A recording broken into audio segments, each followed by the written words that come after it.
So last week I participated in a 9-day game jam, which is typically the length I really enjoy. The jam was hosted by HelperWesley, who has built a cozy community on his Discord server and shares wholesome devlog videos for his game dev journey here on YouTube. For an internet stranger, he appears to be an all-around great guy. The theme he picked for the jam was Rejuvenate. I thought it was an interesting theme that could lead to different interpretations and produce diverse and interesting games. During brainstorming, an idea came to mind where I could create a puzzle platformer in similar vein to Hue, where you restore colour to a world which reveals new paths. Another idea I had was using GameMaker physics to do a water puzzle game, where you needed to use items in the level to direct water flow to a malnourished plant. After tinkering around with small ideas, I decided to message Jordan from MightyJor, who is another GameMaker dev also participating in the jam, to talk over some ideas. We then talked about teaming up, which I was excited for as I was a fan of his work.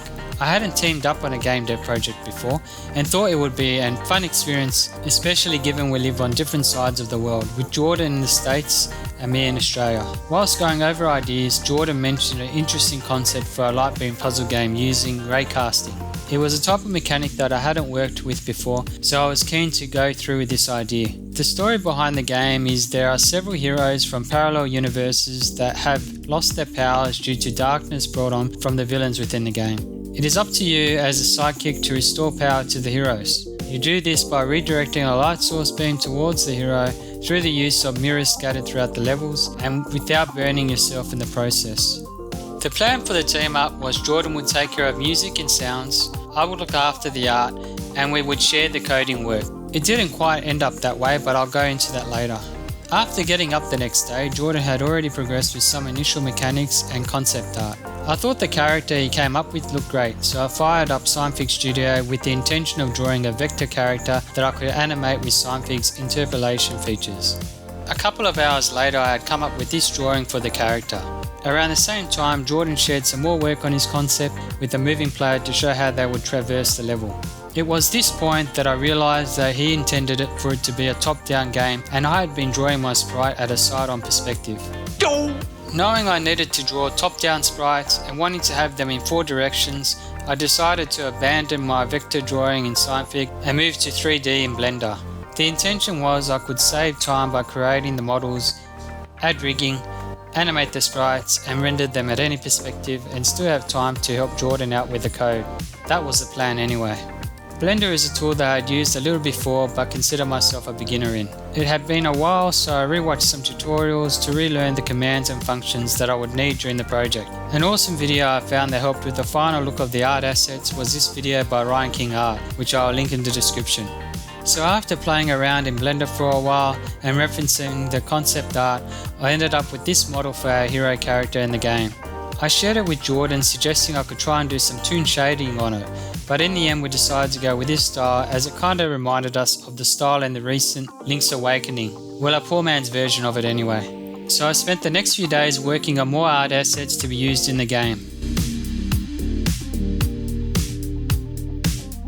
During this time, Jordan had finished the main mechanics and written some really catchy music for the game.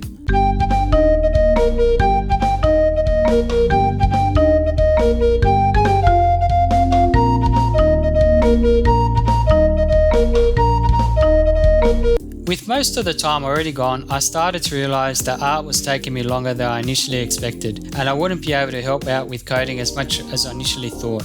Thankfully, Jordan was super organised and had already completed the level design, more music, sound effects, had already implemented menus and was starting to add polish. He really pushed the lighting and particle effects in the game to really bring out some atmosphere. It went from this to this. After getting the game to an almost complete state, we shared it on Discord and got some great feedback from Watik that included revising some of the sprites and updating one of the levels. So after some revisions of the game logo, adding some extra polish and creating a store page, we submitted our game. Now to take you through a bit of the end product. Here we have the main player who's the sidekick to the heroes in each level. The objective is to direct the main light source onto the hero so their power is restored. This is done by spinning these dome-like objects. The level completes when the sidekick returns to the hero after they have been rejuvenated. If the player walks into the beam, they get incinerated and fail the level. He also failed the level by frying these cute little bystanders. There are various objects in the game that lead to challenging puzzles, such as these sliding blocks, portals, and TNT with destructible blocks. There are also these bug-like creatures in the game that will attack you if you get too close. To get past them, you need to burn them with the beam to clear the path. Jordan crafted 10 levels which should be able to be completed in around 10 to 15 minutes, which we feel is a reasonable length for a game jam game. A Windows version is available now to play, which I will link below. We also plan to release a web version later, which we couldn't quite get working smoothly during the jam period.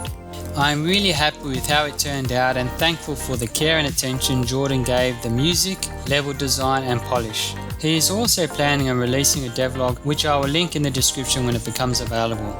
If you haven't teamed up before in a game jam, I highly recommend it. Well, that's all from me. If you enjoyed the video, please like and comment and subscribe to my channel for future content. Thanks and bye for now.